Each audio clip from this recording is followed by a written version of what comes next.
আমাদের সাথে আছেন মোহামেডানের যিনি বদলি গোলরক্ষক নেমেছিলেন বসুন্ধরা কিংসের বিপক্ষে সাকিব আল হাসান।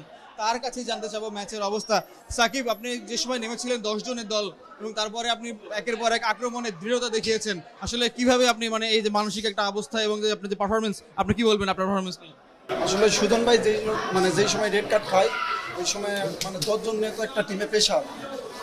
সো আমার কোচ আমার বলছে যে ঠান্ডা মাথায় খেলে ম্যাচটা ইনশাল্লাহ তুমি পারবা, তুমি যদি ঠান্ডা মাথায় খেলো ম্যাচ ইনশাল্লাহ জয়নে করতে পারবে। আল্লাহর মতে ভালো খেলে জয়নে করতেছে।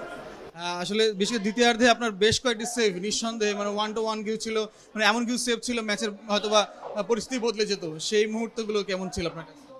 না, ভালো লাগছে যখন সেভগুলো দিই তখন কনফিডেন্স আরও বেড়ে যায় যে ম্যাচটা আজকে আমি জিতে পারবো।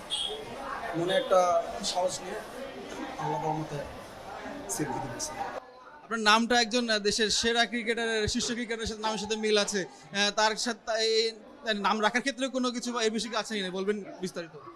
না, এই বিষয়ে কোনো ইয়া নাই। আমার নাম মোহাম্মদ সাকিব হোসেন ছিল। পরে স্কুলের স্যার এটা মানে পেয়েছি যখন পরীক্ষা দেয় তখন আর কি মানে সার্টিফিকেটে দিয়েছিল সাকিব আল হাসান, আর জন্ম নিবন্ধনে সাকিব হোসেন ছিল। এখান থেকেই আর কি সাকিব আল হাসান। ক্রিকেটের ভালো লাগা আছে কিনা বা সাকিব আল হাসানের নাম দেখে কি নামকরণ কি স্যার কি মনে হয় আপনার কাছে? তার মতো একজন বিখ্যাত ক্রীড়াবিদ হবেন এমন কিছু চিন্তা আপনার ছিল কিনা স্যার?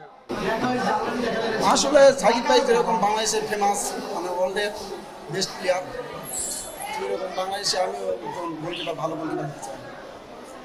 ধন্যবাদ আপনাকে। দর্শক, আমাদের সাথে কথা বললেন সাকিব আল হাসান, মোহামেডানের আজকের বসুন্ধরা কিংসের বিপক্ষে জয়ের অন্যতম নায়ক।